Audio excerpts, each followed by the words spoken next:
1863, dans une taverne de Londres, Christopher Wren, professeur d'astronomie au Grantham College, boit une bière avec son collègue et ami Robert Hooke. « Eh bien, mon cher Hooke, qu'observez-vous en ce moment sous votre microscope ? » « Je m'intéresse à ces minuscules créatures que sont les poux et les puces.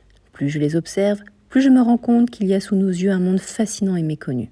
Il faut absolument que vous présentiez vos travaux à la Royal Society. J'y compte bien. J'aurai beaucoup de découvertes à partager avec cette éminente assemblée, car je n'étudie pas que les êtres vivants, mais aussi la matière. » Comme ce bouchon de liège ? Pas encore, mais pourquoi pas? Le liège est souple et léger, pour une raison que l'on ignore. Qui sait? En l'observant au microscope, je pourrais peut-être découvrir son secret. Vous savez combien ce genre de recherche excite mon intérêt. Robert Hooke, en effet, est connu pour son insatiable curiosité scientifique. S'il enseigne la géométrie au Grantham College, il est aussi passionné d'astronomie, de physique et d'optique. C'est ainsi qu'il a amélioré le microscope, inventé 70 ans plus tôt, en utilisant un globe de verre rempli d'eau et une lentille pour concentrer la lumière sur l'objet observé. L'instrument va lui donner de bien meilleures images, lui ouvrant ainsi les portes d'un monde invisible. De retour dans son laboratoire, « Il me faut couper une tranche de liège, la plus fine possible, si je veux y voir quelque chose. » Tiens, il y a des trous partout.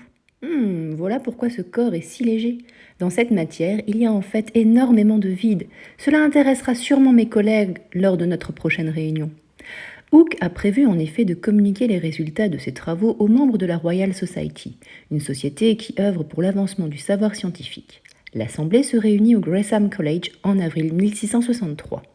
Voyez cette puce, je l'ai dessinée telle que j'ai pu l'observer avec mon instrument.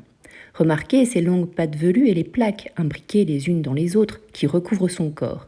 Grâce à mon microscope, je peux distinguer des détails jamais vus auparavant.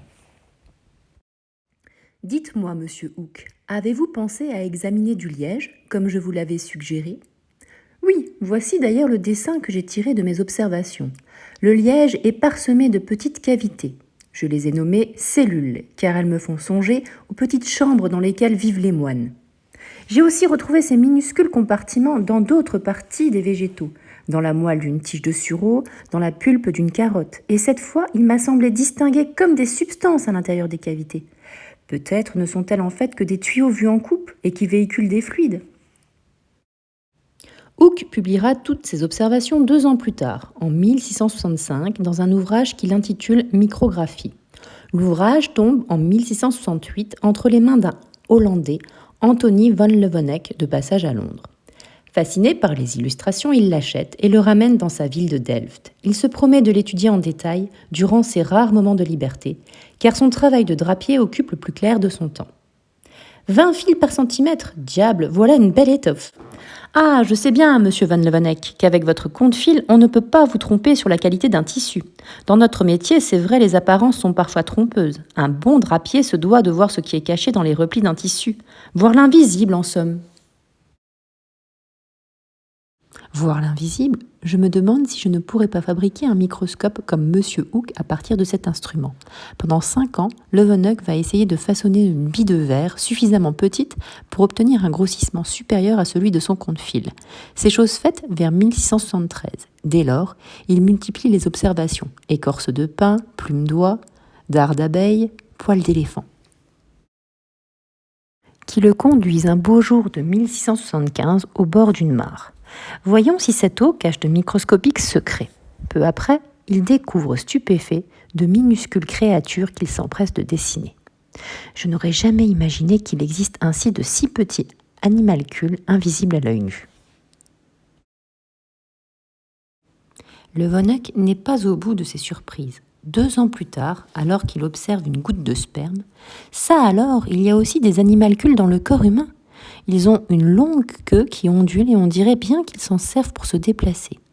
Poursuivant son étude des substances corporelles, il va remarquer de petits bâtonnets dans le tartre dentaire et des corpuscules sphériques dans le sang. Leeuwenhoek l'ignore évidemment, mais il vient d'observer pour la première fois des bactéries et des globules rouges qui sont, tout comme les spermatozoïdes, des cellules. Mais leurs formes sont si différentes et les microscopes si peu puissants qu'il est impossible à son époque d'en déduire un quelconque lien de parenté entre les trois. Il faudra attendre le début du XIXe siècle et l'amélioration du microscope pour que l'on reparle de la cellule. Ainsi, en 1831, Un botaniste anglais, Robert Brown, distingue dans des feuilles d'orchidées des compartiments semblables à ceux que Hooke avait vus dans la moelle de sureau. Brown va confirmer le sentiment de Hooke. Il y a bien à l'intérieur une sorte de gelée, mais aussi une sphère un peu sombre, le noyau, qu'il est le premier à repérer. Cette découverte attire l'attention de Matthias Schleiden, qui étudie la médecine à l'université de Berlin, mais se passionne pour les plantes. Il en parle avec son oncle, Johann Horkel, professeur de botanique dans cette même université. J'ai lu mon oncle que Robert Brown avait découvert des cellules dans les feuilles d'orchidées, non seulement en surface dans l'épiderme, mais aussi à l'intérieur même de la feuille dans le parenchyme. Et il a trouvé dans chacune de ces cellules un noyau. Oui, j'ai vu ce travail, mais pourquoi suscite-t-il autant d'intérêt ? Je me demande si toutes les plantes ne sont pas construites selon cette organisation de base. Tu sais que Brown a retrouvé ces cellules et leurs noyaux dans des feuilles d'iris, de lys et d'éphémères de Virginie. Tu reprends là l'idée que défendent les botanistes français Henri Dutrochet et François-Vincent Raspail. Voilà des années qu'ils affirment que les organes des plantes seraient constitués à partir de ces minuscules compartiments. Et ils prétendent même que ces cellules seraient vivantes. Je n'y crois pas une seconde. Imagine tous ces petits organismes vivant leur vie à l'intérieur d'un même corps. Quel désordre ce serait! Comment toutes ces créatures pourraient-elles travailler en bonne intelligence? Non, moi je pense, comme la plupart de mes confrères botanistes, que c'est une force vitale unique qui assure le bon fonctionnement des êtres vivants. D'ailleurs, si mes souvenirs sont bons, à aucun moment Brown n'affirme que ces cellules dotées de noyaux sont vivantes. C'est vrai, mon oncle, mais j'aimerais justement m'en assurer. Cette question m'intrigue. Eh bien Mathias, libre à toi de le vérifier, mais à mon avis c'est une impasse. Pendant quelques années, quand ses études de médecine lui en laissent le temps, Schleiden va observer au microscope un grand nombre de végétaux, et il va retrouver à chaque fois ces petits compartiments caractéristiques avec leurs noyaux. Petit à petit, il va acquérir la certitude que toutes les plantes sont constituées de cellules. Mais c'est en étudiant les organes reproducteurs d'une espèce de palmier qu'il va faire une découverte qui le stupéfie. Il s'en ouvre à l'automne 1837 à son ami le physiologiste Théodore Schwann. « De quoi vouliez-vous donc me parler de manière si urgente ? Regardez, Schwann. »« Oui, mais je ne vois là qu'un dessin. Expliquez-moi. »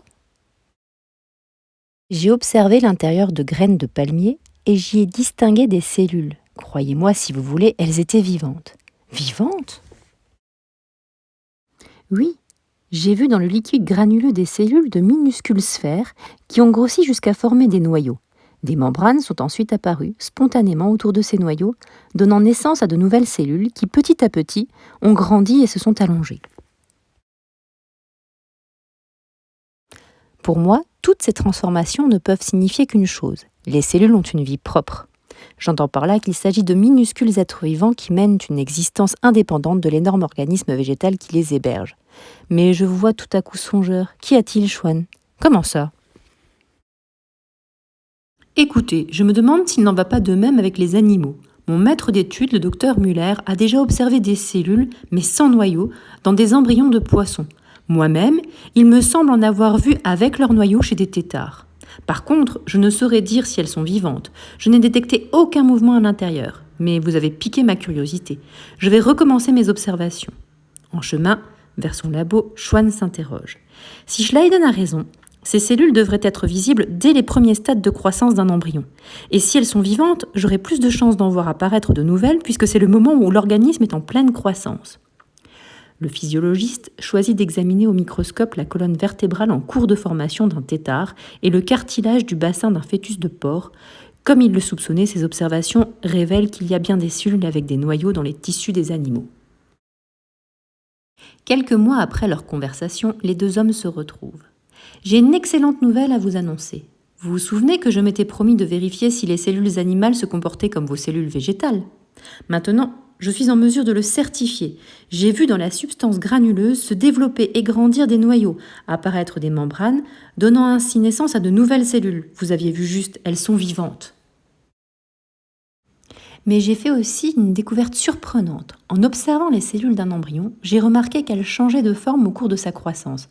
Par exemple, chez le porc, les cellules du tendon d'Achille s'étirent au point que la membrane se colle au noyau et que la substance granuleuse semble avoir disparu. Alors que dans les tissus adipeux de la carpe, les cellules graisseuses grossissent et deviennent rondes comme des ballons, avec un noyau rejeté à la périphérie.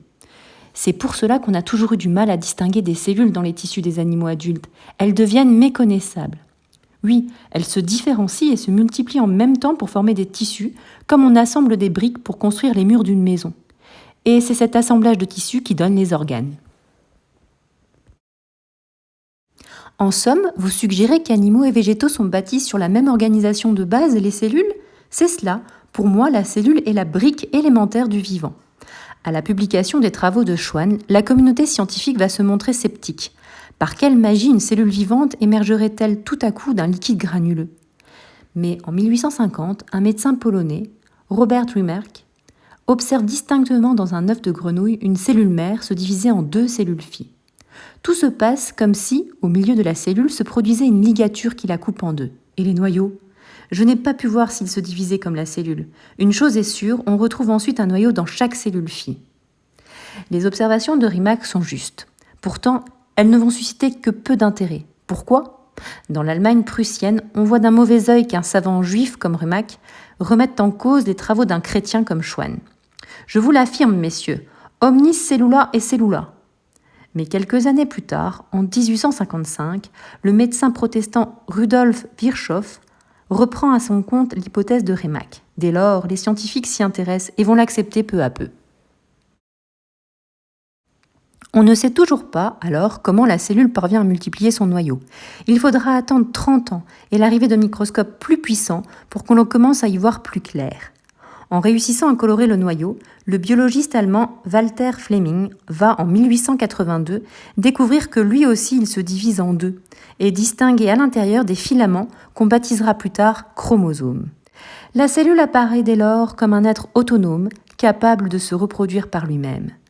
On comprend vite qu'associé à d'autres pour former des tissus, ce minuscule être vivant est responsable du bon fonctionnement du corps. Et que lorsqu'il se détraque, constate Virchow, des maladies comme le cancer peuvent se déclarer.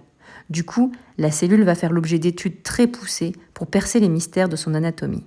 Celles-ci déboucheront entre autres sur la compréhension du rôle des chromosomes dans la transmission des caractères morphologiques d'une génération à l'autre.